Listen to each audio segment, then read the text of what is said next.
just like to ask you a question about when the carer completes the About You booklet. And a worry practitioners often have is what happens if they tick no to all the questions? Should they leave it at that, or how can they engage the carer in a conversation when that happens? Is that something you feel happens? Or? I've had that happen, I think, possibly at least once, but it's not something that happens commonly when I've used the About You booklet. But I think what's really key is that we go at the pace of the carer. We have to start gently, and you can't just bulldoze in. So if that's what they've done, that's where they're at that time. But it's important to pick that conversation up. And just because they've ticked no at that point in time doesn't mean that things won't change in a few weeks or months or even days. And it's letting them know that actually that invitation for them to make an earlier contact with you than perhaps the one you've arranged is welcome at any point. Are there some situations where you'd maybe try and have more of a conversation with them? You know, for instance, if you felt there was something more going on possibly. I think if I've been given any clues or I've sensed in my conversation either with them or with their loved one that there is something that could be explored, then I would certainly have a try at that.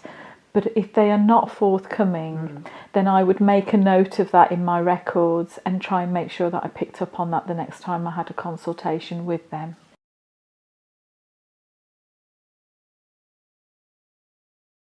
What happens if all the domains are ticked on the About You booklet? You know, how on earth can they make that situation manageable?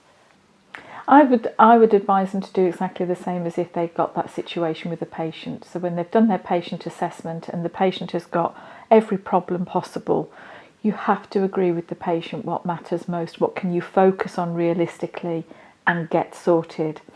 And I would do exactly the same with the carer.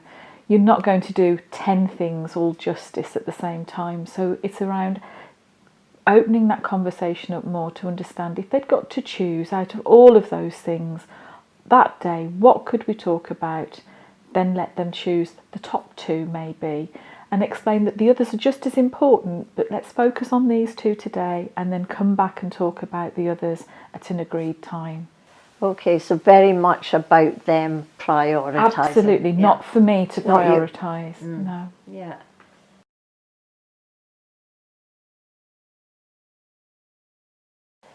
A common question or a common worry, I would say, from practitioners that we've heard a lot about is that what happens if the carer has a need that their service can't meet, and they can be quite concerned about that, almost to the extent that they don't quite want to raise an issue with the carer.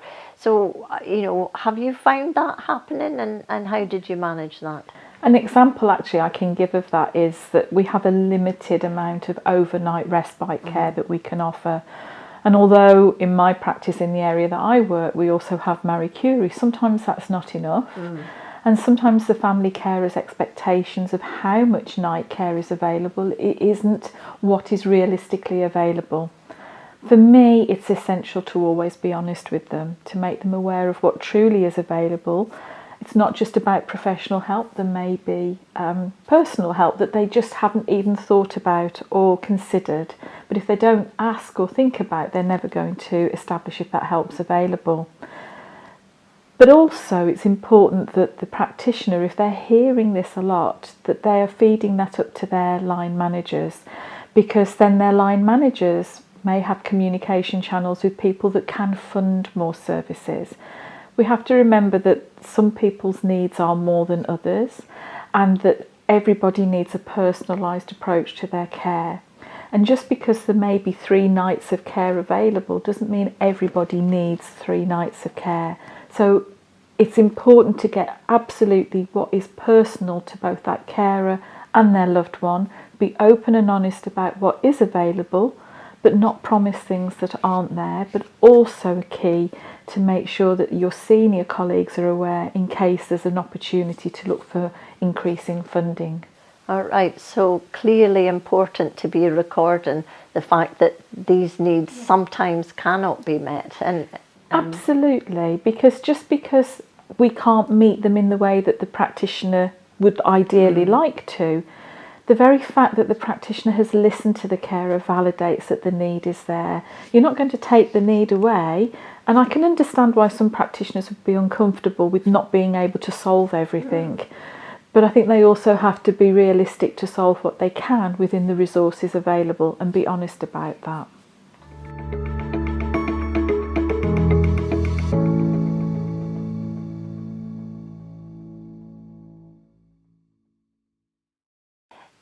Another issue that comes up again in relation to completing the support plan is that some practitioners kind of feel that they have no action planning to do.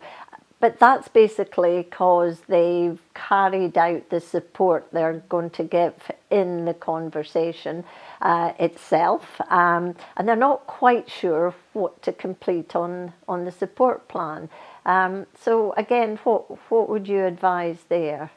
I think it's really important to acknowledge that actually just being there, being alongside the carer, is an immense help at times. Somebody that they can talk to, know that that person wants to listen, is invaluable, and that can be recorded on the support plan.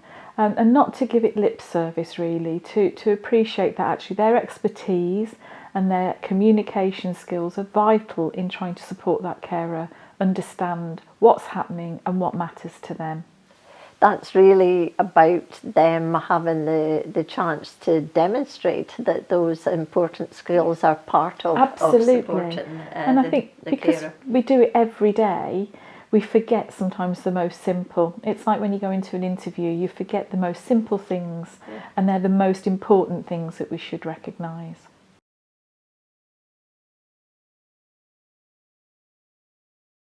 People are often concerned about where that support plan gets kept.